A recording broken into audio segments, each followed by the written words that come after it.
This program deals with themes of an adult nature and is intended for a mature audience.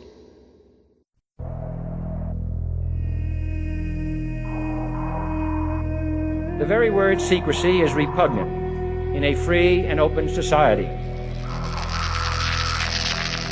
And we are, as a people, inherently and historically opposed to secret societies, to secret oaths, and to secret proceedings.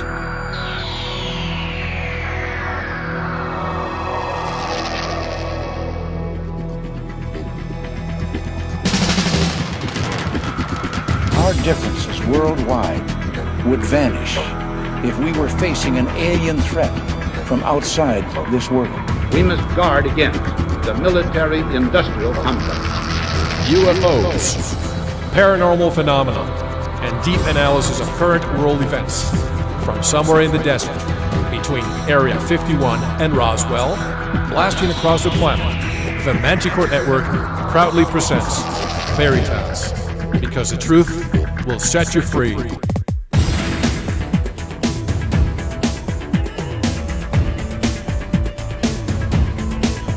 Headline edition, July 8, 1947. The Army Air Forces has announced that a flying disc has been found and is now in the possession of the Army. I'm as mad as hell, and I'm not going to take this anymore!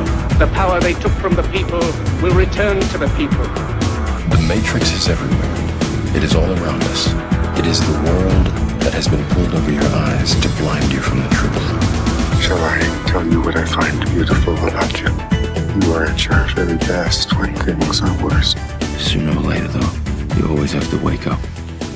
Be skeptical, but don't close your mind.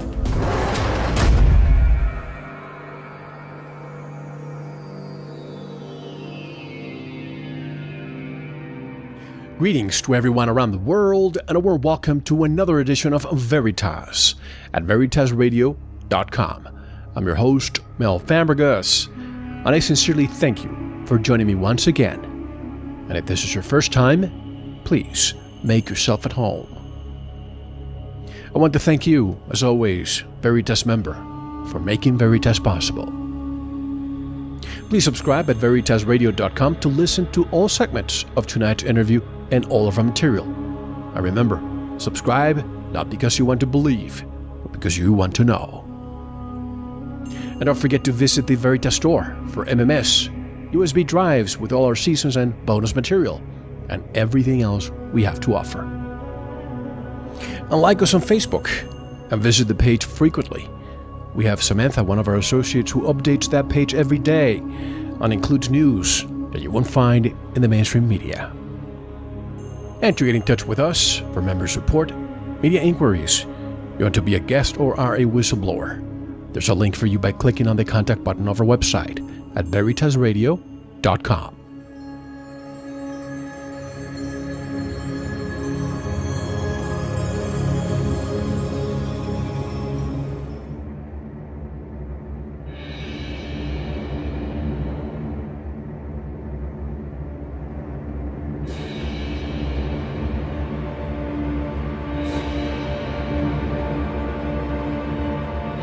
Are we alone in the universe? Are there other civilizations out in the universe that could be like us? Did they come to visit us? Are they trying to visit us?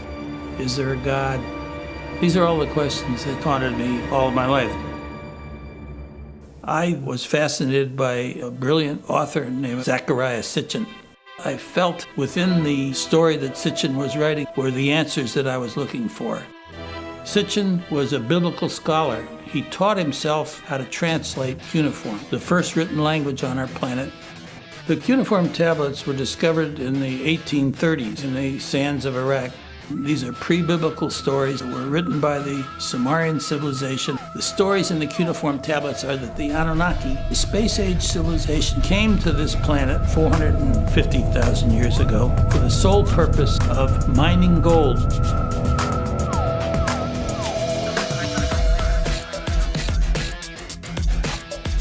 Because of their atomic wars, according to the cuneiform stories, they needed the gold to seed the ozone leak in the atmosphere of their planet. The gold is then flaked into powder and put up into the atmosphere to reflect the sun. They didn't have much gold on their planet, and for 200,000 years mined our gold for the survival of their planet. According to the cuneiform tablet stories, there was a genetic engineering experiment done by the Anunnaki with a species that was here on the planet before us called Homo erectus. We actually were jump-started. They did a process that created our species as a primitive worker to mine gold.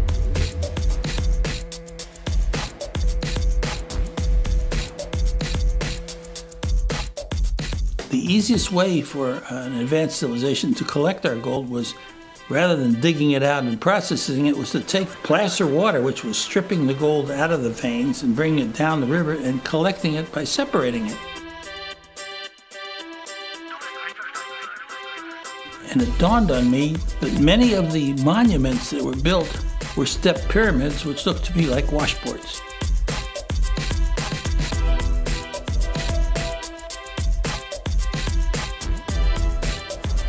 In a very short period of time, I discovered there was placer water in those areas and that the water could be pumped up on the top of these pyramids and cascading over the sides would bump the gold out, and they were, in effect, gold mining structures.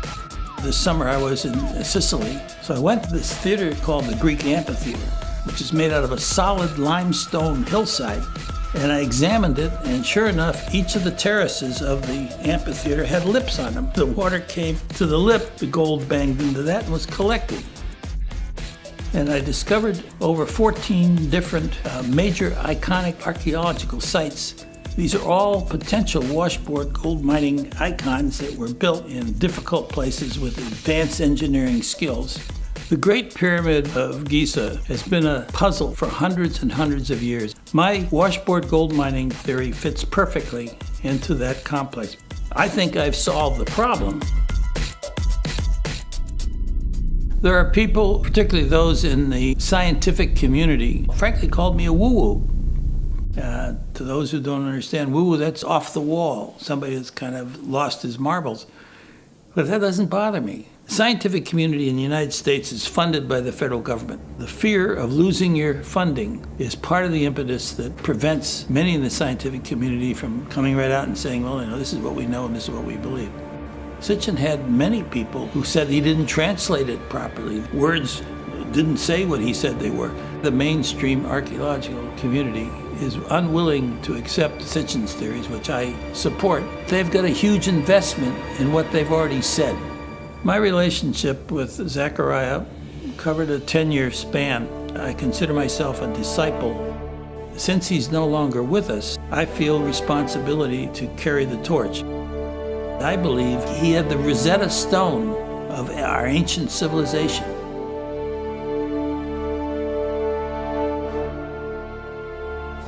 I think that's why these icons were built. And I'm challenging the scientific community to prove me wrong.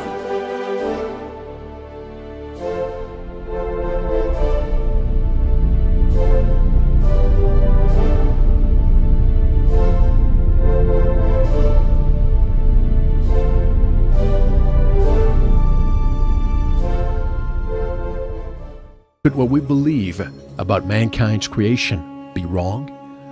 Are we alone in the universe? Are there other civilizations out in the universe that could be like us? Did they come to visit us? Or are they trying to visit us? Is there a God? What was the purpose of the pyramids and all the magnificent megalithic structures around the world that in the 21st century we have not been able to replicate after thousands of years? We have heard the theory of how a more advanced race mixed their DNA with the Homo erectus to create the Homo sapiens to mine gold.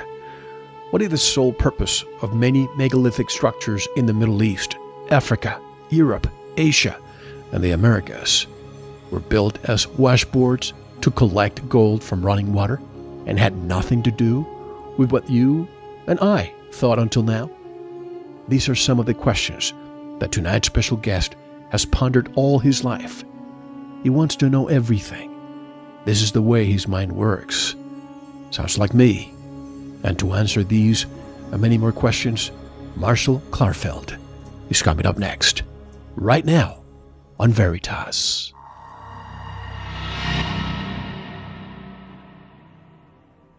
Upon graduating from Caltech in 1951, Marshall Klarfeld began a 30-year career with Wallace J.S. Johnson's company, Upright Inc.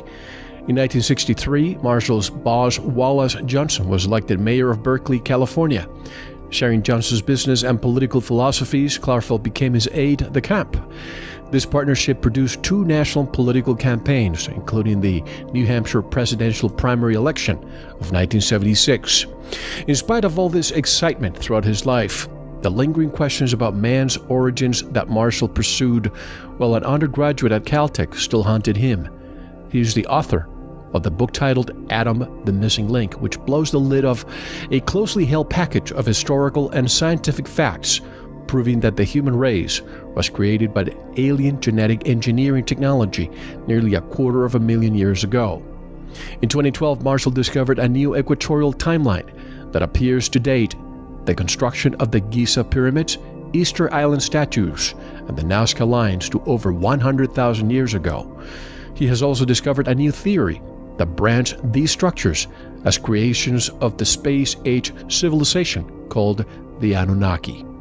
His new book is titled The Anunnaki Were Here, A Quantum Leap in Archaeology. And to learn more about Marshall Klarfeld and his work, visit his website at adamthemissinglink.com, which is also linked in our website. And directly from Southern California, I would like to welcome Marshall Klarfeld to Veritas. Hello, Mr. Klarfeld, and welcome. How are you? Just fine, Mel. Thank you for that intro. That was quite well done. I appreciate on your program. Thank you for being here. A few weeks ago, you contacted me. May I call you Marshall, by the way? Absolutely, Mel. Thank you. A few weeks ago, you approached me and you sent me your book. You sent me a video. And I have to say, I found a lot of commonalities between you and I. You also share the same thing. You have an overdeveloped sense of wonder, and you always want to find the truth regardless. This is going to be such an exciting show, folks. I'm questioning things. Who created the pyramids? But more than who, I always want to know why. And Marshall has a theory that really shook me because it makes a lot of sense, and he'll tell us more. But Marshall, tell us a little bit more about you. And you had a story when you were about 10 years old. Your father took you to a wealthy friend's estate, and take it from there. Yes, his name was Louis Pooney. He was the maitre d' at the famous Copley Plaza in Boston, a very good chum of my father's. And we went up to this estate of his in New Hampshire, and he was very proud of a swimming pool he had just built. Hadn't quite finished it. All the plumbing was exposed. And as I found out, my mind always wants to know how things work. And I looked at his spaghetti nightmare of plumbing, and I figured out it wouldn't work. And I told him, I said, Mr. Pooney, that's not going to work. And he was quite astounded that this 10-year-old kid could look at something and tell him that he was wrong. After he examined it closely, he realized that I was right, that he had made mistakes in hooking things up. And from that point forward, I came to the realization, Mel, that my mind is very inquisitive, and it wants to know how things work, and it has this ability to look at things and analyze them on its own. I really don't have control over that. That just happens. And that story has stuck with me for over the centuries here. It all started, I guess, back when I first went to school at Caltech. Very interesting time framing on that, Mel. I entered Caltech in the late summer of 1947 as a freshman. And, of course, as we all know, in that same summer, the incident at Roswell occurred, and UFO became a terminology in our lexicon. So what I really am getting to at this point is that the buzzword around campus at that time was UFO, aliens, and spacecraft, and I became very interested in the subject. And as an undergraduate, I had 2 extraordinary teachers, Mel. I was blessed, just the timing of it. My physics professor was Richard Feynman, and my chemistry professor was Linus Pauling. These two gentlemen later on became famous and got Nobel laureate prizes. But I had this excellent opportunity to get very close to these two gentlemen as they were my teachers. And in case your audience is interested, at that time in 1947, Caltech took in only 190 freshmen. There were probably over 10,000 applicants, and I still to this day am amazed that they chose me, because I graduated from St. Petersburg, Florida High School, which was not on the list of those schools that you were trained in to get to some prestigious institution like Caltech. But because there was only 190 of us as a freshman class, we were really fortunate to have this close relationship with Pauling and with Feynman. And as I point out in my original book, Adam the Missing Link, I was a brazen teenager, and on a one-on-one conversation with Richard Feynman, I asked him, since it was so popular, Dr. Feynman, do you believe in UFOs? You actually asked him that? Yes, I asked. I was the social chairman of our house, and we invited the professors to dinner, and I got him at the fireplace after dinner on a one-on-one, and my mind was burning up with stuff I was reading in the Bible and, of course, the UFO thing, and I just said, well, gee, here's a guy I should know. And I asked him that, and here's the answer he gave me, which I think you'll find very interesting, Mel. He said, Klarfeld, I believe in the law of probability. He says, of the billions and billions of stars in our galaxy, the Milky Way, and the billions and billions of galaxies in the universe, the law of probability tells us that there are 10,000 solar systems exactly like ours. He says, if any of those older ones, since we were the younger star, survived their space age, they could have visited us. Yes, I believe in UFOs. Now, I take that exact quote and I publish it in my first book, because I thought it was an astounding answer for a young undergraduate to get from his future Nobel laureate professor. And if you analyze what he said, the most important part of it was not that we're the youngest star and that they're all the other solar system 10,000 that are like us are older than we are, therefore more advanced. He said if they survive their space age, Mel, and it took me about 60 years to figure that one out, and I finally came to realize that every civilization that progresses towards space age exploration is faced with the rocketry necessary to get off the planet, but also the atomic bombs that go on top of these rockets. And the chances of the civilization obliterating itself are quite real, and that's what he was referring to when he says if they survive their space age. I wish that had been my professor, because I had good professors in college, but most of them, of course, not that they were closed-minded, but they were following the curriculum. And usually when you ask that question, they basically tell you that, science has not proven it. But, we'll look up at the stars and we know there are billions of stars, which means there are probably trillions of planets. And if there's life here, and I love what he said, the law of probability. If we have life here, then the probability that there's life elsewhere then must be true. But you also have surrounded with some people, Neil Freer, one of them, the late Zecharia Sitchin. So it seems to me that you were probably a disciple of Zecharia Sitchin. Zecharia and Sitchin, I discovered him in the early 1990s. And as I was researching on my own, trying to find a good formula or theory that would solve the problems that I was struggling with. Yeah. And I started reading, of course, The 12th Planet first, and then I read everything he wrote. And one day I got on the phone, I called him up, and we started a conversation that lasted for an hour. And from then forward, we had about a 10-year relationship where I was the student, he was the teacher. Whenever I had a question, I'd call him up and ask him, and he'd give me an answer, or I'd write him. And he was, at that time, writing on I think a Corona typewriter. I have many letters in my file that are written with mistakes in the typing and erasures. It's really quite quaint the way he must have written all his books that way, which I find phenomenal, since I did most of mine on the computer. But yes, we had a relationship, and Neil Freer and I became friends. He wrote some interesting books that I read, and since then we've had an ongoing relationship. But as far as I became a disciple of Zechariah's, because his theory made sense to me, Mel. I did much research before I wrote my first book, and I coordinated it with his books, and I came to the conclusion that the gigantic database that he was basing his information on, which was the cuneiform tablets and the cylinder seals from the Sumerian civilization, were telling a story that eventually lots of those stories ended up in the Bible.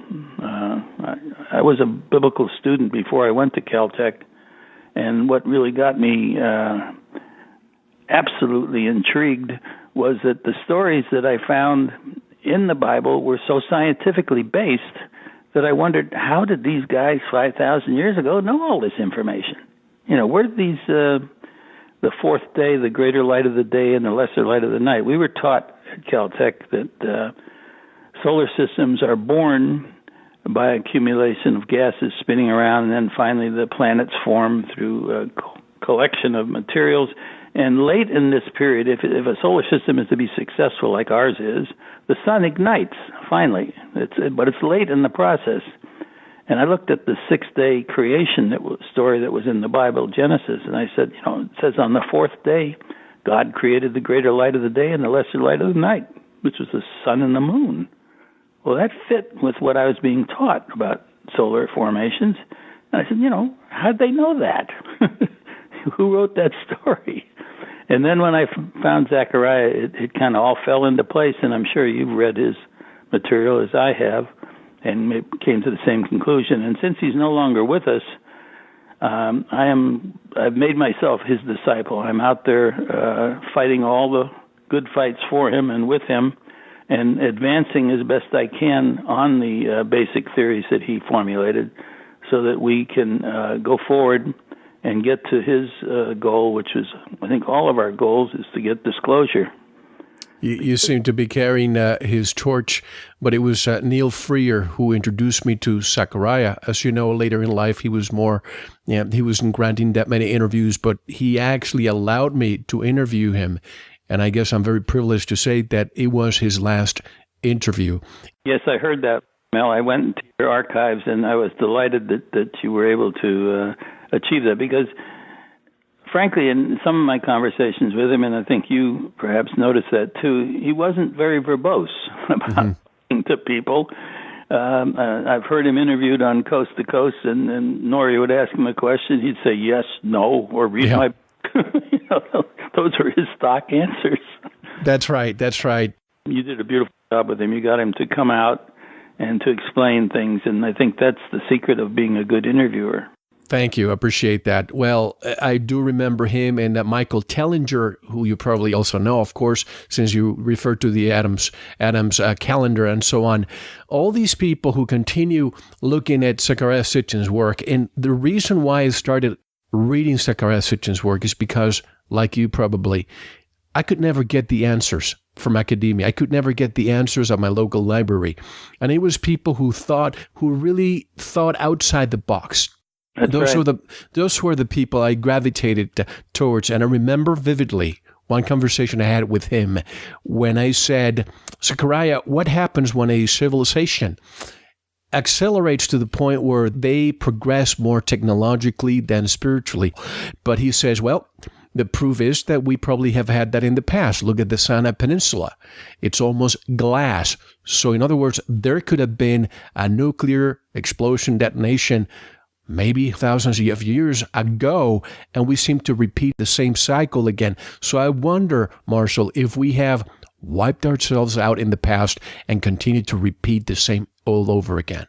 Well, the story that he so beautifully portrayed in the Lost Book of Enki, I don't know if you've read that one yet, but he tells the whole story of the war, and he places it in time about 4,024 years ago in the Sinai, and it was a war against the two clans, the Enlil clan and the Enki.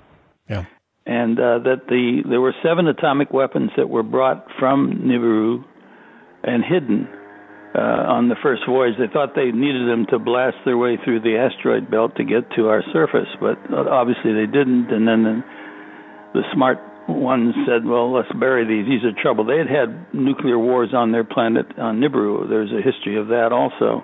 But as far as what happened in the Sinai, we have evidence of Sodom and Gomorrah in the Bible at that period of time. Those cities were nuked, as was the space tower that was in the Sinai that Marduk, son of Enki, was trying to, and that's a whole other story that I could go into, but from the database that Zechariah was able to research the information, he tells the story in the Lost Book of Enki of how the war happened, and what happened was that the radiation fallout from the 7 bombs that were dropped to stop this war drifted south of Babylon into Samaria and wiped out the Sumerian civilization. That our archaeologists and anthropologists have tried to figure out what happened to the Sumerians. Well, they got nuked from radiation fallout. Of course, the Anunnaki who were living there were able to blast off and go to the mothership to avoid the poison. And there's all kinds of stories I'm researching right now into the Indus Valley. There was one super female Anunnaki called Ishtar. She was named Ayana in the Sumerian, but later became Ishtar, and she's a very famous character. And she was in Uruk, which was the capital of Sumer, and she left, and they 2 leaders redivided up the territory that was left. The regions were quite damaged, particularly the first region, which was the Garden of Eden, was damaged by the nuclear fallout. And so they had to find new territories, and she was given the Indus Valley area. And I'm finding incredible evidence of her influence over there now in my new research. But these stories that I'm alluding to are all in the books that Zechariah was able to piece together. Not only was he an excellent translator of cuneiform, the language written by the Sumerians, but he also was a biblical scholar beyond belief. He could take every battle and every war that was described in the Bible and relate it back to what he translated from the cuneiform tablets so that they coincided and made sense. Now, I think you'll have to agree with me on one thing, Mel, that he was a scholar beyond the pale, and he wrote in an extremely scholarly fashion. And some of his books, in fact, maybe all of his books, are very challenging mentally to get the picture of what's going on, because he makes so many footnotes and alludes to so many things that your mind starts to spin.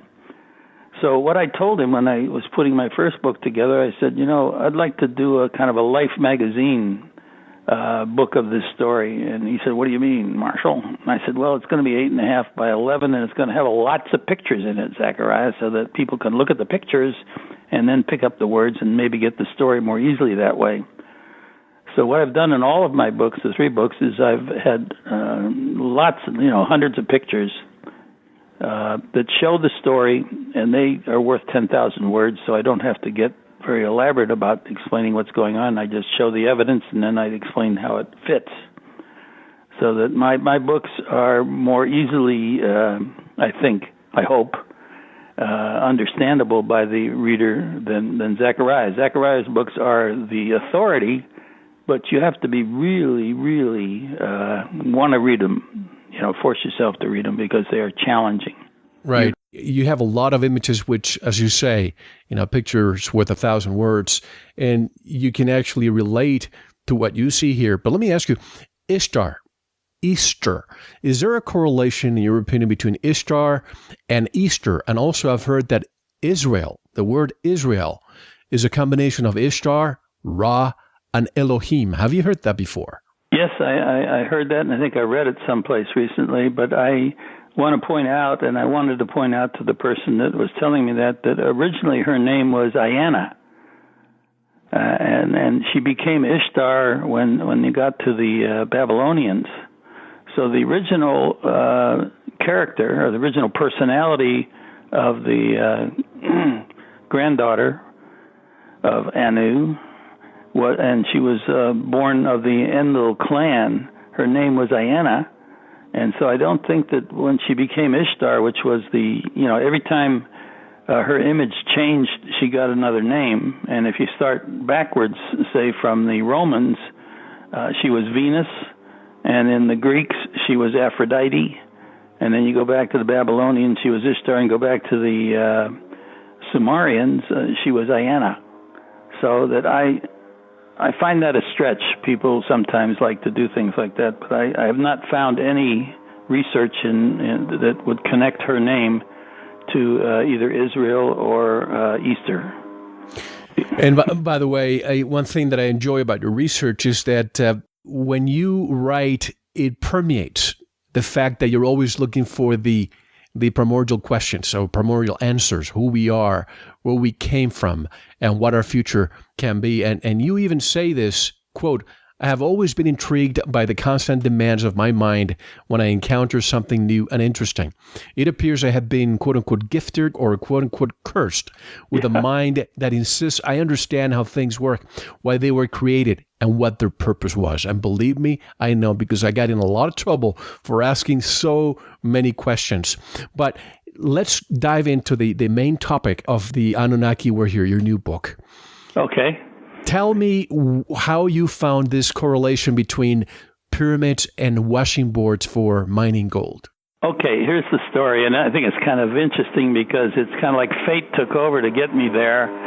I was invited to be interviewed by the Ancient Aliens folks in Hollywood.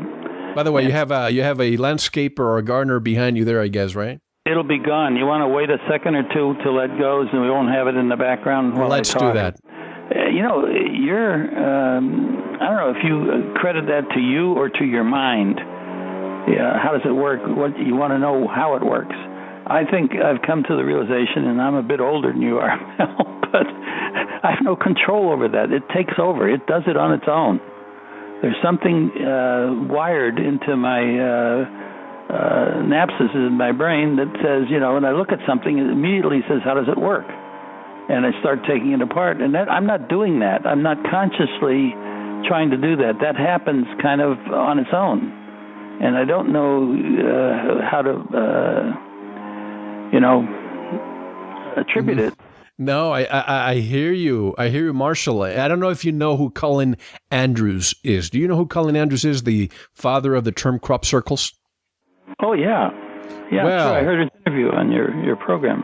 Well, Colin was the one who told, we were discussing this very topic, and he said, Mel, that's exactly what happens to me. It's almost like a switch that you turn on and you cannot turn off. And the problem is, Marshall, I guess you and I have been lucky that we haven't had any losses, but people like Colin, other people that I've talked to that get so addicted to finding the truth that they lose their wives, they lose their families, they lose their business.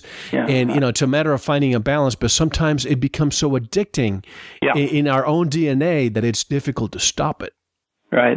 Well, the subtitle of the first book, Adam the Missing Link, is The New History of Mankind's Creation.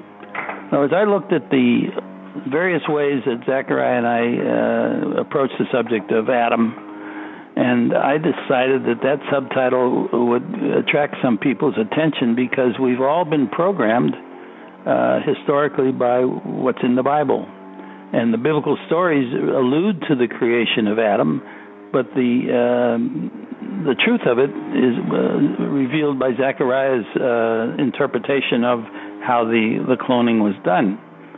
And so I agree with you. It's a mystery how the mind works, but in my particular case, I've never had a problem with it. I've always kind of enjoyed it, and the curse part of it that I mentioned is that sometimes my wife gets a little tedious about my research because I ask her things and I don't know the answer, and she doesn't know the answer, of course, and she says, why'd you ask that? I said, I didn't. I said, my mind asked me that. That's right. That's right. Yeah, your wife probably knows my wife because that's exactly how she behaves with me. But so for those people who may be listening to us, and I know the majority of our listeners know Zechariah Sitchin and some of his work, but the Anunnaki come from the planet called Nibiru.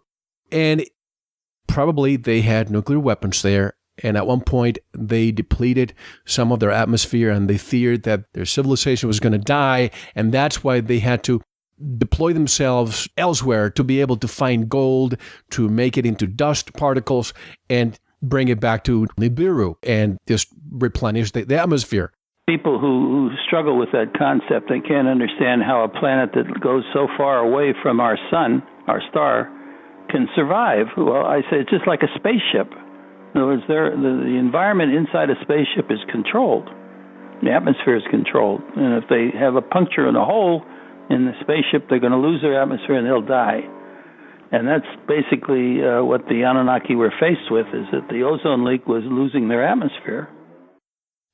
But let me ask you, Marshall, planet Earth, we go around the sun, and we feel the weather changes during the winter, during the summer months, etc. Some countries face it more than others. The closer you are to the equator, the mild the changes are. Our planet is definitely impacted by the closeness to the sun. Right, exactly. Penetrates our atmosphere.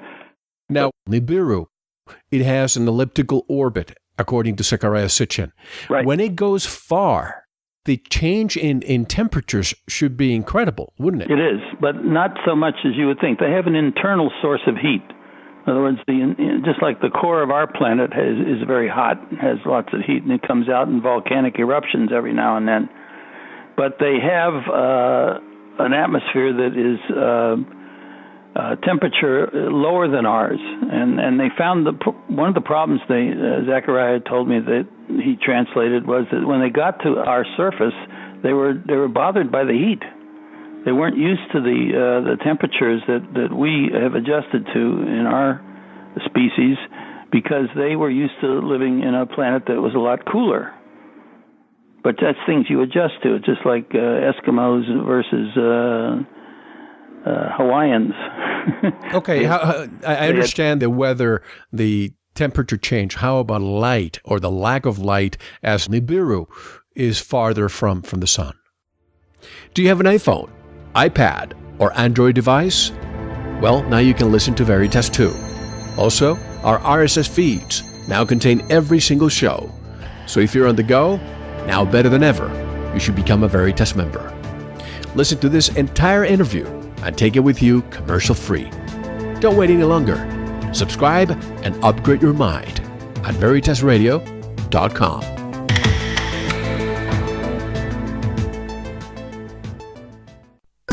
Hello, friends. This is Mel Famagus. You're now listening to the free segment of this interview. Have you considered subscribing? For only $7.95 per month, you can listen to this full interview without any commercials. You can download all of our shows, have access to Veritas TV, and our very special Manticore Forum. All you need to do is click on the subscribe button and choose a subscription type that is best for you. When you want to listen to the complete interview, I know you do. Subscribe today.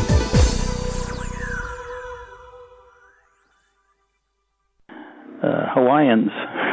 Okay, I understand the weather, the temperature change. How about light, or the lack of light, as Nibiru is farther from the sun? Yes. Well, that's the problem that I've struggled with, which probably you've asked yourself the same thing. And I haven't read anything from Zecharia or on my own figured out how they dealt with that. I know that they did underground living here, that they built a lot of cave systems under our Earth so that they could live in the darkness where they were used to it. I don't know how they did that, but their species obviously was adapted, like many of our species are adapted to living down in the bottom of the ocean without any light. We have species that live, way down, 7 miles down in the ocean. There's no light at all.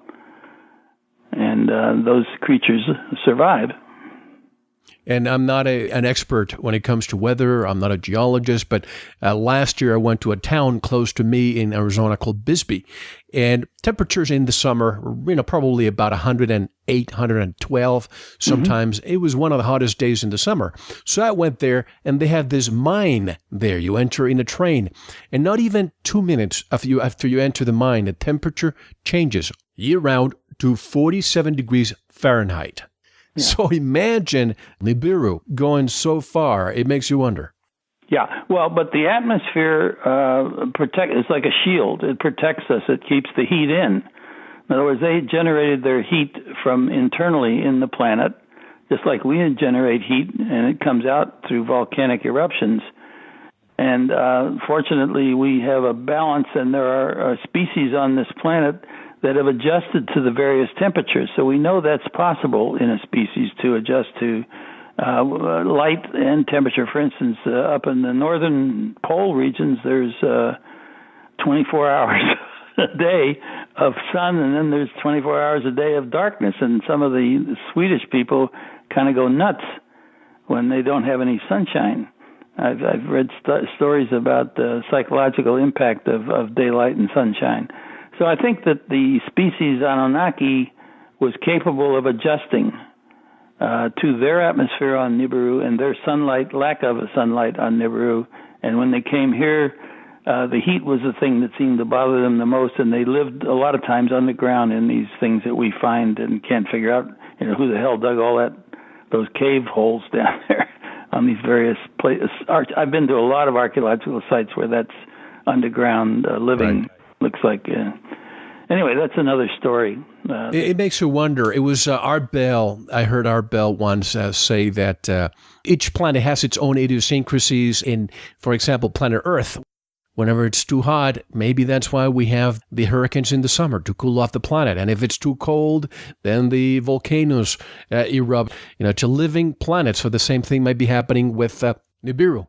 I think the best description I've heard of Earth was by Carl Sagan. He called it the Goldilocks planet. It was perfect. It's the right distance away. It had the water and it had the atmosphere, and conditions were very conducive for all sorts of life forms, and particularly the most advanced, Homo sapiens, adapted to this Goldilocks environment. It's actually a blue dot if you go far enough away from it. It's different than the other planets in our solar system, but because of who we are, what we are, where we are, I think we have to go outside the box, as you said, Mel, and try to imagine how other civilizations could survive, particularly that great distance from our sun. I'm satisfied that those species, that the Anunnaki, were very adaptable, very smart, and they were, let's say, maybe 1 million, 2 million years older than we are, as far as their technology and their ability to adapt. Evolution has a great truth to it. There's a lot of holes in it, and I point those out in my books, but you adapt to whatever you have to adapt to life is tenacious to carry on. You follow? Absolutely. And the human body is very resilient, and calibrate is the word that I was trying to say. But I saw today in the news, the headlines reads, "First love child of human, Neanderthal found." The skeletal remains of an individual living in northern Italy 40,000 to 30,000 years ago are believed to be that of a human Neanderthal hybrid, according to a paper. It's coming out in pieces, and what I'm trying to do with my work, and particularly with this documentary I'm working on, is to get it on the silver screen around the world so that there is there for anybody that wants to go to a theater and get an explanation of where we came from. And I'm going to lay it all out in that documentary in a way that it's easily understandable. Now, you asked me a few minutes ago about how I got into the gold mining thing, where that idea came from, and I started to explain to you that I was invited by Ancient Aliens to appear on their program, and they took me to a Hollywood studio, and they spent 2 hours interviewing me, and what the subject was, they wanted to connect a place called Chaco Canyon, which is in New Mexico, with the Sumerian civilization. They said, "Can you do that?" And I said, "Sure," as I always say. I had never heard of Chaco Canyon, frankly, Mel. But in 2 weeks, I put together enough research to give them what I felt was a very interesting connection, and it had to do with the position of Chaco Canyon, particularly the Bonita structure, which faced a hillside where a stream came tumbling down, and there were a bunch of holes on the side facing the stream, and I figured when the spring runoff came, it came from the Colorado Plateau, where there was a lot of gold being stripped out of the veins, and it poured through these holes in the wall facing the stream. And as it filtered through these various objects that were built into the Pueblo, it's called Pueblo Bonita, and I have a lot of pictures of it in my book, The Anunnaki Were Here. And I describe how the gold gold is 19 times heavier than water. It'll drop out if it hits something and is captured. So in my interview for 2 hours, I told the folks that that's what I thought it was. Well, of course, I got about 10 seconds in that program. It was April of last year. They published my theory, and all they said that I said was that the local natives didn't do this. But they avoided what I had discovered. And from that point, I said, what else is there? And one thing led to another, and the washboard theory, which is what we do when you take placer water and you try to separate gold out of the placer water, you build a ribbed structure and you put it in a sluice, and then as the water flows over and the sand in it, usually because they're digging the stuff out of the riverbed, it separates the gold in the crevices of the washboard. So I said to myself, these iconic structures here in North American, South American, Central American continent are all step pyramids. And a step pyramid looked to me just like a washboard. And I said, what if? And my mind took off, and I went around and I found placer water adjacent to all of these structures. And it dawned on me, kind of a light bulb went off, that these were gold separation facilities built by the Anunnaki because it was easier than digging the gold and processing it out of the veins underground, which they'd been doing in Southeast Africa for so long.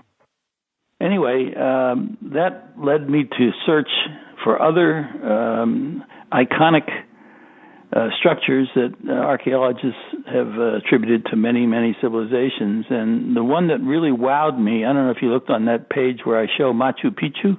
Of course. And the one where the picture you usually see is this, shot in close in where you see the center of it and the mountain in the background. But if you step away from that, like I did, and I showed the picture on the other page, the thing is all washboard. The entire structure was one gigantic set of washboards. And I know that the river that circulated around that mountain peak where this structure was built was filled in the springtime when the spring runoff came with gold that was stripped from the veins of the Peruvian Alps, and it rushed around this corner, and they just pumped it up, spread it out over these washboards, and collected their gold. It was quite easy. Now, the question is, academia continues to say all the time that all these civilizations, let's pick two of them. Let's pick the Egyptians and let's pick the Mayans. Very similar. Even in Spanish, the word Egipto and Mexico, yes, they rhyme 3 syllables, and they have so much in common. At the same time, supposedly, they were not connected at all. And it wasn't until Columbus came along that he opened the routes for Europe.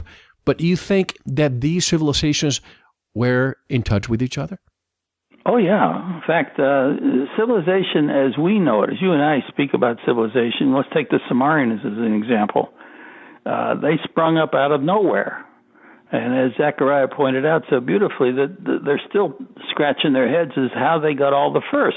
All of a sudden, yeah. All of a sudden, boom, out of the caves, here comes a civilization that has mathematics, it has astronomy, astrology, music, art, religion, and the wheel, all these first. Well, this is, to me, what happens, it's called technology transfer. When an advanced civilization encounters Aboriginal civilization, there's several things that always happen in our history. We can look at it and figure it out. And the biggest thing is the transfer of the technology from the advanced civilization to the Aboriginal one. And now, I think that you have to look at the species that was here before us, Mel, the Homo erectus. It's a species that was evolved, according to Darwin, for over 1,800,000 years. And the most advanced tool making they got to was stones and spears. And all of a sudden, 200,000 years ago, our species shows up in Southeast Africa, Homo sapiens. And if evolution brought us here, there should be some skeletal remains between the Homo erectus species and the Homo sapiens species, and there isn't any. This is the missing link. And that's the struggle that I had. Where did we come from? Where did Homo sapiens come from? Because here, from 200,000 years ago, which is not very long time in history of evolution, we're walking on the moon in 1969. So our tool making accelerated to a point where we were able to leave this planet and go to another sister planet. in less than 200,000 years. That just doesn't happen in evolution. It took the Homo erectus 1,800,000 years to get to stone tools and wooden spears. So you tell me, how'd that happen? I usually reserve my opinion because, I'm the interviewer, I'm the journalist, I get out of the way. But I have to say that one common denominator I find between, the Egyptians and some of the other, indigenous tribes around the world is that they say our people made these monuments. And I think they say that out of pride. They say that out of preservation of their national patrimony. Yes. But what I think really happened here is that probably because of all the common denominators between all these monuments all over the world, these massive monuments, is that perhaps one civilization, like let's say the Anunnaki, did it. Then they left, and the ones who stayed behind, they claim that they did it. Do you think that's inherited it? No. Yes. And each succeeding civilization inherited the same structures and made their own thing about it. And the history that we get from these oral histories that come from these groups are that, this guy did this at this time, but that's all, to me, nonsense. Not nonsense, but not practical, not supportable, not substantiated in any way. But when you look at an advanced civilization like, let's say, the Anunnaki, 1,000,000 or more years more advanced than we are, who were fantastic stone builders. They built out of what material was here on the earth. And the best material was our hard stones like granite. And they carved it magnificently, and they formed it, and they built things with it that were lasting. And I think they were leaving us information built into these structures. You take the pyramids in Egypt, all the mathematical information that comes from the structures that were built there. And, of course, the internal structure of the Great Pyramid has been a mystery, which I finally put together at the end of the Anunnaki were here. I put together my analysis of what that was used for, and I'm challenging them to prove me wrong on that. I think it was an internal gold mining operation, and I explain that in great detail at the end of that book and show pictures to how it worked. So I agree with you. Each civilization has a pride of ownership, and in fact, if you look at the timelines of the pyramids and the Sphinx, we're now being given the information that they are at least 10,500 years old, according to some water analysis they did on the Sphinx. Well, if that's true, and they were constructed 10,500 years ago, there were no Egyptians at that time. So, That's give right. me a break. But I think they're older. This is the new challenge that I've come across. In my research recently, I came across this guy, Allison's retrograde. He went back in time and figured where equators were. The Earth, it doesn't keep the same equator over time. Its north-south axis is a pole that rotates around every 26,000 years and changes the equator as it tilts back and forth.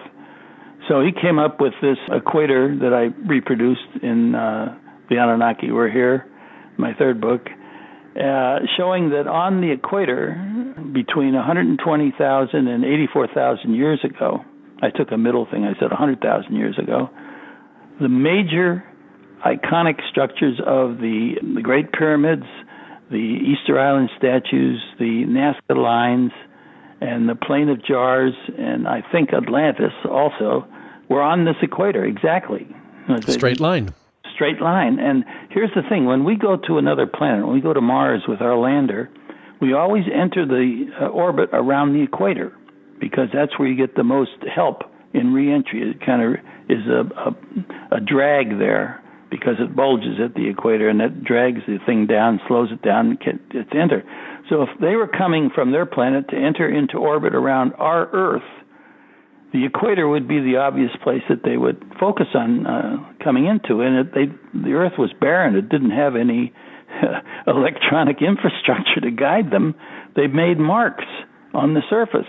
These were markers or beacons, which would help guide them to the equator position and then find the landing platform from there. Did you know you can buy every Veritas season? If you have trouble downloading or your internet is too slow, this is for you. Yes, in a futuristic metal-cased USB drive, you will receive every season in CD audio quality. and bonus material. What bonus material? Well, too much to include here. But how about declassified CIA and FBI files on Tesla, von Braun, and Einstein? How about dozens of survival PDFs and much more? Go to our Veritas store and find out.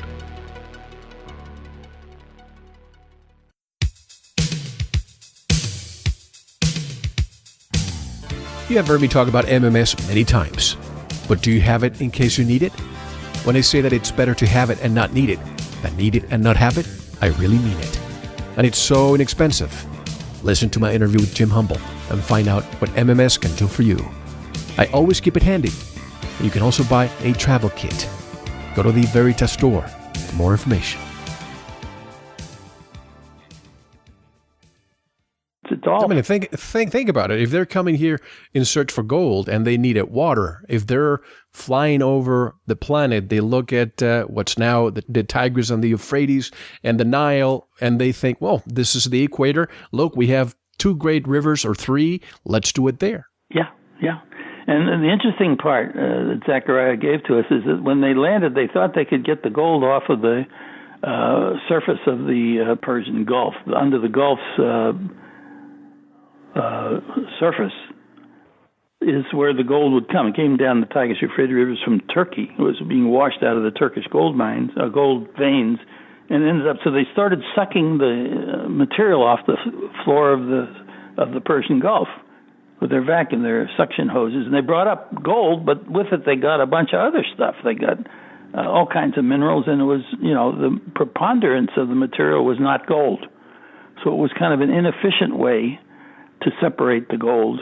So that's when they went upstream. They went on land and they started building cities, and they started looking for gold elsewhere, and they found a bunch of it, huge veins of it down in Southeast Africa, and then they started mining it in the traditional sense of digging down into the earth and getting it out, and then crushing the rock and processing it, and then melting it down and getting it into bricks and that they could ship back on their shuttlecraft to the Nibiru for the saving of that planet. But I started to think about if all these rivers were stripping gold from the veins and it was in the water, it was easier to separate it out of the water than it was to go down and dig it out of the ground and process it, because you're getting pure gold.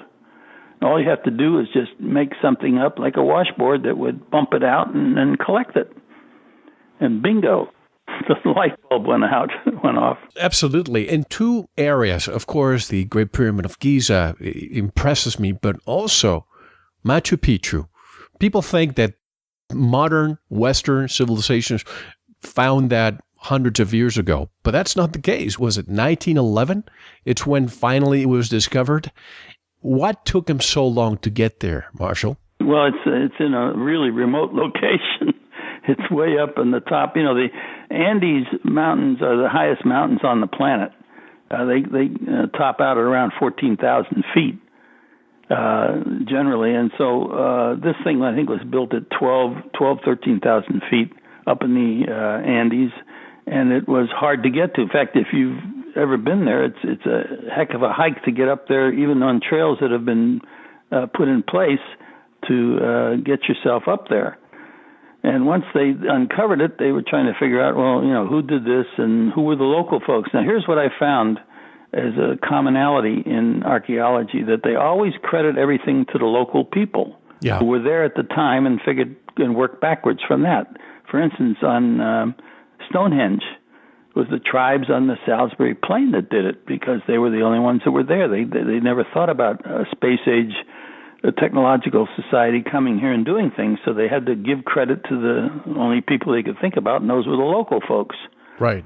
And so the pyramids are now where the Egyptians are, so ergo the Egyptians did it. And the same thing with Machu Picchu, the Incas. I guess what I'm saying is it took us until 1911 to find out, to discover the area. Yet, it was created hundreds and hundreds years before in a place that's so high that probably trees don't even grow there. And for the purpose, as you say, to probably mine gold, and there's water coming from there too. Now the question, the variable that I'm still amazed, people, who collected the gold and how? Okay, it was the Anunnaki. My sense is that the stairways, every time I go to a structure like that, and I did this last summer when I went to Sicily and discovered the Greek amphitheater, the steps to go up to collect off of the terraces are 12-inch steps, Mel. Yeah, giants. Giant steps. I mean, if you ever climbed, I tried to climb Chichen Itza one time years ago, about 10, 12 years ago. And you can't, I mean, you can struggle. If you go down on all fours, you can crawl up. But coming down, it's so unbalancing. I sat down and bumped my way down. I could not walk down 12-inch steps. I have a video that I'm going to be posting soon. Back in 1992, I believe, I was at the Pyramid of the Sun in Mexico. And it took me probably, an hour to climb it, but it took me about 3 hours to go down. Yeah, I know. It's so... Every place I go, that's one of the tests I give. And now at Machu Picchu, there are stairways in between the terraces, and they're 12-inch high stairways. And what I found most fascinating at the Greek amphitheater, quote-unquote, Greeks built this amphitheater in Sicily. It's made out of a solid limestone hillside. It's perfectly carved. There's 450-foot diameter amphitheater, and the terraces have stairways, but in order for the Greeks to use it, they had to build wooden stairways over the 12-inch stairways. So there were 7-inch wooden stairways in place, every place between the aisles, so that humans could walk up and down and get to the terraces. And I said to myself, well, if the Greek who designed this, supposedly designed it, wanted people to get up and down, he would have given them stairways of 7-inch steps so they could do it. And they were about 5'2" at the time. Yeah, right, exactly. Even tougher, right? Yeah, I mean, it's to me, every time I go further into this and I look for the combination of the water, placer water nearby, and a terrace to washboard the gold out, I say, well, okay, this is a technology transfer. They gave us an amphitheater. It was perfect acoustically. There's something else. How did the Greeks figure out the acoustics of that system that was so you could stand on the middle stage and whisper and people up in the top terraces could hear you? That's a scientific accomplishment that's way beyond the technology of the early Greeks. They inherited this thing, and of course they copied it, and I think why the Anunnaki built it in the form of an amphitheater. They could have just built terraces like they did at Machu Picchu, which is just terraces. But no, they put it in a circular form, and they said one day you're going to want to do stage productions, and here's the way to do it, because they knew that. I know times are tough, but in order for us to continue providing this free segment every week, we need your help. Go to our website at VeritasRadio.com and click on the Donate button. Every donation counts, no matter how small. If you enjoyed this interview and find the information useful, do your part. If you cannot subscribe, please donate. Thank you.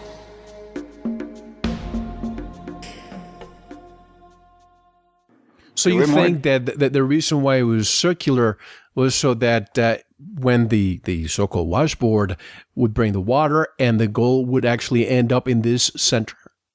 Well, it ended up on the terraces. In other words, they built lips on the terraces. I point that out in my book, The Anunnaki Were Here.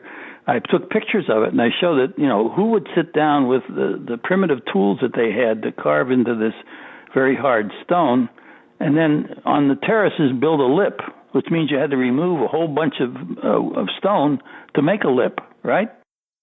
So that's what held the gold, and you just simply bumped into this. As it came off terracing down the washboard, it would bump into these lips and would stay on the terraces. So they could just walk around the terraces and collect the gold. Now, a couple of points. The steps, as you and I know, climbing the steps is just incredible. It's tiresome for us. And I've seen many pictures of giants. Some people say that they're faked, but I've seen pictures that are not faked. One of our listeners, whose father lives in Iran, a few years ago, there was an earthquake there in southern Iran, Marshall. And after the earthquake, a city was uncovered, and they found the skeletons of women, and they were about 8 to 9 feet tall. Right. Now, the question is, were these Anunnaki? And also, if you speak to a scientist, they probably would tell you, oh, Mel, there's a condition called gigantism, where we see it these days. Are these people descendants from the Anunnaki? I think they're hybrid. In other words, there was, if you read the story of Gilgamesh, which I'm fascinated by, and so was Zechariah. By the way, we were going to make a movie together, he and I, on the story. He was going to write a script, and I was going to write a script, and we were going to put it together and make a movie out of it. Unfortunately, that hasn't happened yet, but I have, with my wife, written a book called Gilgamesh 10, which is a screenplay of the story of the Epic of Gilgamesh, and it's fascinating, the material that was given to us in transfer technology in that book.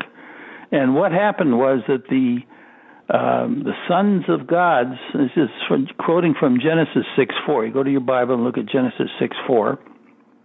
You'll see that it's called the Nephilim were upon the earth in those days. They were the sons of gods, and they coveted the daughters of man and had intercourse with them and created the giants of old, the men of renown. That's a direct quote from Genesis 6:4 in the Bible.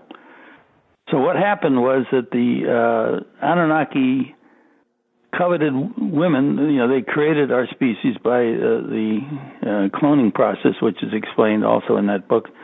But they coveted our women, and when they had intercourse with them, they created giants because they weren't half-breeds. Actually, they were two-thirds breeds. But anyway, they had the DNA of the Anunnaki direct insemination plus the human Homo sapien genes, and the result were guys like Atlas, Goliath, Hercules. You go to the Bible and get all these giant people. These were the demigods. And Gilgamesh was one of them. In fact, the only difference between Gilgamesh and these other folks was that his mother was an Anunnaki queen. Nisan was her name. And his father was human.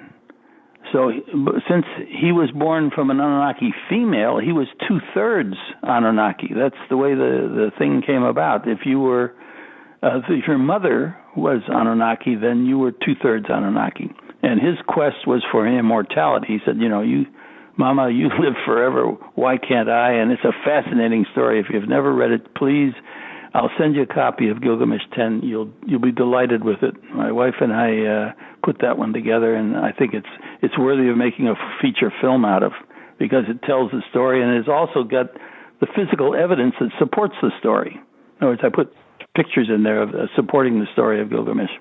When the Anunnaki created Homo sapiens, I'm thinking here out loud, they were the giants. They fell in love with some of our women and procreated. Isn't this where the cesarean, the C-section, comes from? Because a woman would not have been able to give birth naturally? That's a very good point. But let's go back a little bit first. 200,000 years ago, the species on our planet that predominated the entire planet were Homo erectus.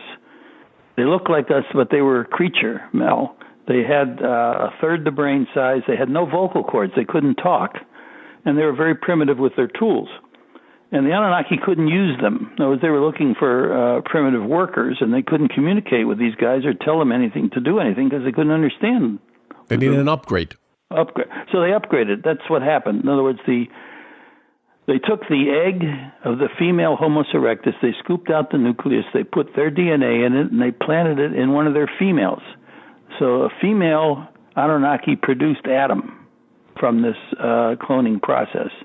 And that's spelled out in cylinder seal, which I show in the book, and also in the text that the cuneiform tablets describes the whole process. And Zechariah gave it to us by translating and understanding that that's a process we do today. For infertile women, this is how an infertile woman gets a child. The egg is planted in her womb with somebody else's DNA in the center of it. So there's nothing strange about that, but what's interesting about it is that happened 200,000 years ago, and when the humans started to populate, Homo sapiens became, let's come forward in time to about the time of Uruk, which was the capital of Sumeria. That was like 4,600 years ago, okay? So this is very recent time. And these humans were still being attracted. The female humans at that time were a great attraction to a lot of the Anunnaki males. And those inseminations directly from an Anunnaki male and a human female created these giants, like Gilgamesh. And I find it fascinating that in the Lost Book of Enki, which I strongly encourage anybody that wants a really good if you can read the text. It's written in poetry. You know, one of the things that's fascinated me about the translations that Zechariah did was it was written in a strange kind of poetry. Have you read that? Any of those translations? I have not, but wasn't that supposedly extracted from the Bible or excluded from the Bible? Well, there were books, that were excluded, but not this. This, if you read, there's in fact, I got to send you this, Mel, because you're gonna love it. There's a story called the Epic of Gilgamesh, which is on 12 cuneiform tablets. Each tablet has a story of the search of this giant, rumbling guy. He's the king of Uruk. They made him king, and he is a misfit. He's too big for the local folks, and he's not accepted by the Anunnaki because he's not purebred. He's kind of a half-breed. 2/3 breed, yeah, okay. And he represents, and the story tells about he was a troublemaker, and the people petitioned the Anunnaki. Now, the interesting thing to me about the story of Gilgamesh is that it tells a time in history when there was cohabitation between the Anunnaki and humans. In other words, you go back 4,600 years and you read the story, the Epic of Gilgamesh, which I encourage most people that are listening to please do that, and you can find a version of it in our book, Gilgamesh 10. You have something that's never been acknowledged, Mel, by the scientific community. The fact that there was a time in history when humans were living side by side with these flesh and blood individuals called the Anunnaki. Before they became the demigods and the gods, they were called lords at that time, as Lord Enki, Lord Enlil, and Princess Ishtar. So what we have is a time frame that you can look into through this story of what happens when they were living side by side in the time frame of 4,600 years ago. So, to me, the people petitioned the lords because this guy was rambling around and he was taking the first marital rights of all the brides. Didn't sit very well with the local folks. They got very ticked off at it, and they went to the Anunnaki and said, help us. So the Anunnaki, through various sundry stories, created, and it was Enki that did it, out of a wild Homo erectus, a clone of the king, an identical clone who was called Enkidu. Mm-hmm. Enkidu was the clone of Gilgamesh. Now, hold on for 1 second. I don't mean to interrupt you, but as you're speaking, I'm thinking, having grown up a Catholic, I always heard, God created man in his own image. Yeah. This almost seems to be the same thing. And we know Arthur C. Clarke's quote, any sufficiently advanced technology is indistinguishable from magic. And what I'm referring to is, maybe what this is all about is that instead of being all of a sudden a miracle that we have Jesus coming here, what about if he was a clone of somebody else? Yes, I've come to that just recently. In fact, I sent you a little blurb on something I'm working on, who was Jesus.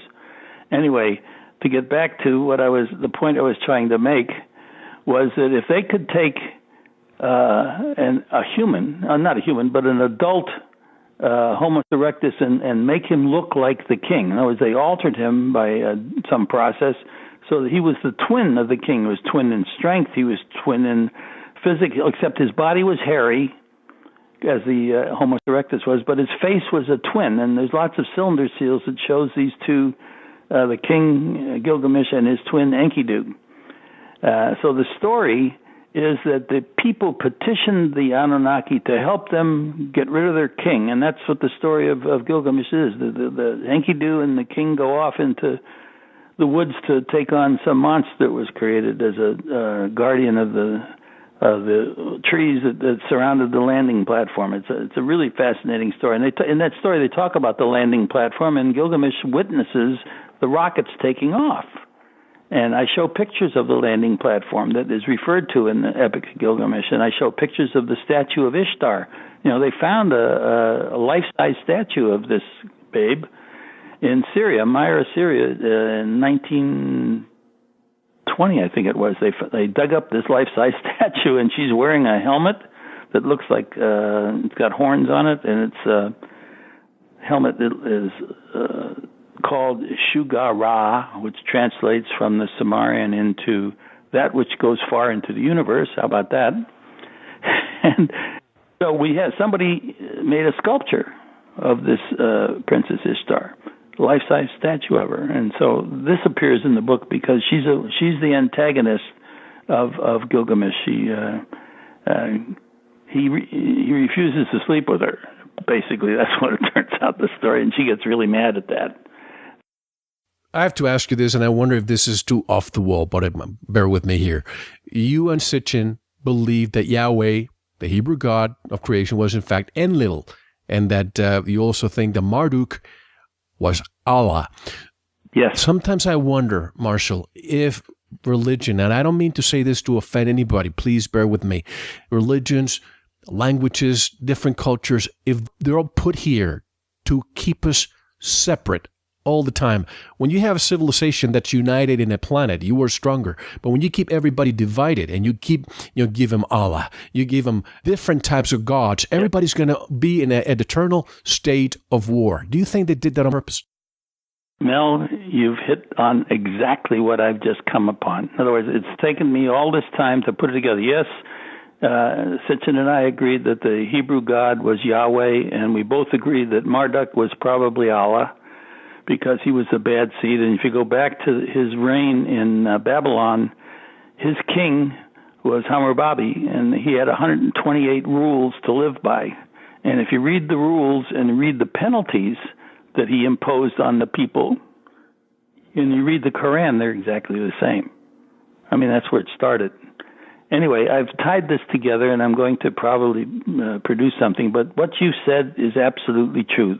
In order to keep us under control, because there were so many more of us than there were of them, the religions, the various religions, were created by the Anunnaki to separate the people and keep them under control. And I don't want to offend anybody like you, and I was not brought up in the Catholic faith, but I've recently tried to figure out who Jesus was, and I've come to some conclusions which I don't want to talk about right now because I haven't published it yet. But I believe that these leaders each wanted their own following, and that Enlil was the first. He was the god of the Hebrews, and he made this covenant, and he was really a super conservative personality, and he had strict rules, and if you read some of the Ten Commandments, they're pretty strict. And he wanted people to follow him only. So after he got that going, and they were established as one of the primary religions, there was a lot of jealousy amongst the other Anunnaki. They wanted a following too, so they went about and created their own religions. And if you go into Hinduism, which is what I'm studying now in the subcontinent of India, there's fascinating connections between Hinduism and Ishtar. And she was given that part of the world, the Indus Valley, when the Sumerian civilization collapsed by the evil wind of the radiation fallout. So it's all connecting together for me, Mel, and I'm so delighted that you said that publicly, because I think it needs to be said. I think it's the kind of thing that when people understand that it's religion that's separating us and causing our problems, that maybe we can overcome that if we got to the truth of things. And you're the man that's on that point, on bringing the truth forward. And I admire you for it, and I will support you in every way I can to continue to get this story out. Well, thank you. And I know some of my colleagues also press on this very difficult topic, but when you go to the mainstream, and even some so-called alternative radio outlets, they're afraid to even mention this, Marshall, because it is so, can we say, politically incorrect, because they know that take the United States. Yes, it is. And take the United States as an example. 80% of the people, whether some of them are religious or not, believe in God. And they always fear that they're going to be embarrassing or offending somebody, and their sponsors are going to take the funding away. But folks, if you're going to be looking for the truth, we just need to look where it is. And when you look at most of the wars in history, they are all, the source of the war is religion. My God's better than your God, right? Exactly. I want to point out that the Anunnaki had a God. They had a deity. And they called him, the creator of all. Now, what that says to me is that if they're 1 million or 2 million years more advanced than we are, and they still believe in a deity, the creator of the universe, it comes to the question of what are the answers to everything they didn't know. Now, I want to quote to you my professor, Linus Pauling. At my age of 19, I asked him, when I asked Feynman if he believed in UFOs, I got that answer. I asked Linus Pauling, Professor, do you believe in God? And here's the answer he gave me, Mel, and it's printed in my book, Adam, the Missing Link. It said, Klarfeld, our discipline is to explain everything that's going on in the universe back to the beginning, which was the Big Bang. And if you were to ask me what there was a millisecond before the Big Bang, we cannot explain that. If you wish to believe in a God, please do, because we don't know what there was just before the universe was created. I think that's a marvelous, marvelous answer. And I published it in my book, Adam, the Missing Link, by Linus Pauling, who, by the way, was the only human ever to receive 2 Nobel Prizes by himself, solely, not in joint with anybody else. His first one was for chemistry, and his second one, Mel, was very prophetic. He went around the world just after World War II in the 50s, and he convinced the United States and Russia, through much effort, to quit testing our atomic weapons in the atmosphere. He said because the radiation fallout from the atomic testing in the atmosphere was going to destroy our DNA and destroy us as a civilization. He received the Nobel Peace Prize when the United States and Russia agreed to underground testing of our bombs. Okay, so we're going full circle now. The war that was caused in 4,000 years ago by the Anunnaki in the Sinai Desert, which was an atomic war, the radiation fallout destroyed their golden city on the hill. In other words, Sumar was their kind of Camelot, was their prized possession, and they called it Eden, E-D-I-N. And they destroyed it by their mistake. And I say to myself, there's a story there, there's a lesson there. Linus Pauling saved us and got a Nobel Prize for it, but now we got to save ourselves because we're heading in that same direction. It's very, very precarious right now. We can totally annihilate our civilization if we have the Third World War and it's atomic. That's the end of it. Absolutely. And I always wondered, and I discussed this again with Zechariah, I said the Old Testament talks about people living over 1,000 years.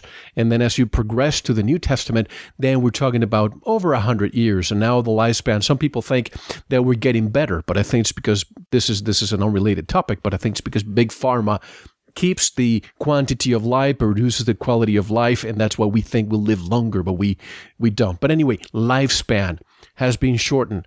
And I think, and Zechariah, I believe, agreed, that it was because of all these nuclear explosives around the planet, and that's why we seem to live less and less.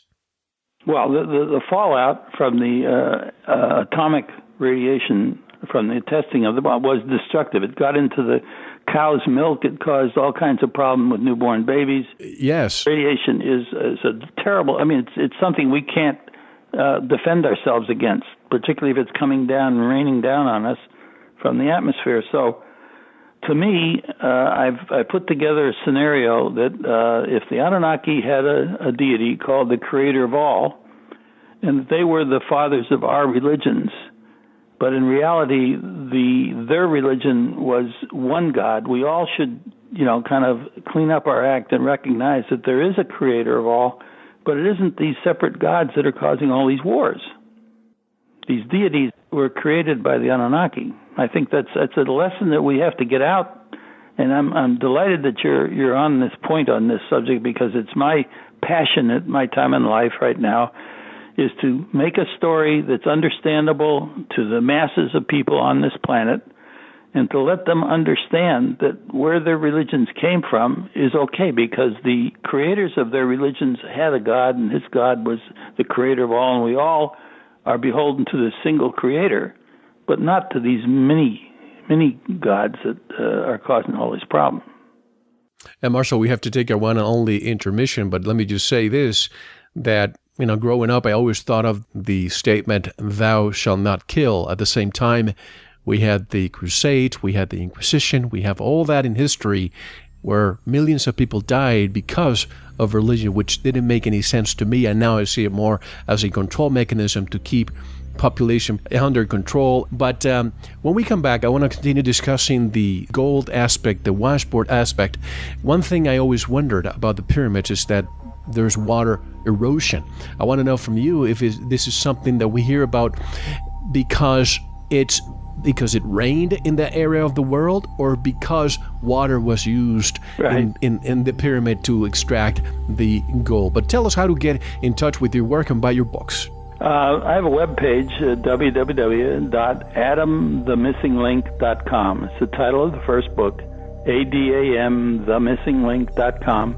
All 3 books are on that page, and they're published all over the world. But the best place to get them at the best price, and I have a special on right now. If you buy all 3 of them, at the bottom of that page, there's a special price for all 3 books.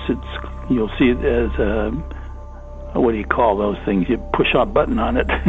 I'm not used to all this technology yet, but it's a bar that you touch, and you'll get a special on the 3 books if you want the whole series. It's called the Klarfeld, and I autographed those 3.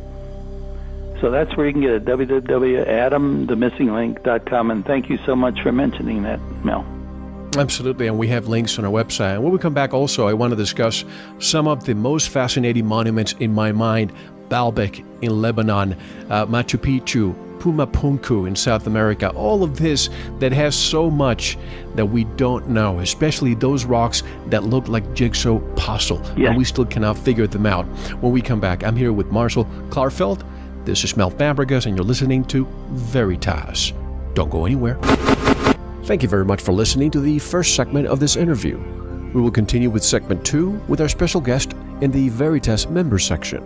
Just go to our website, VeritasRadio.com, and click on the subscribe link to listen to the rest. We'll take a short intermission, listen to some music, and we'll be right back with segment 2 in the member section. Enjoy.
This is Zachariah Sitchin, and you are listening to a wonderful radio interview conducted by Mel.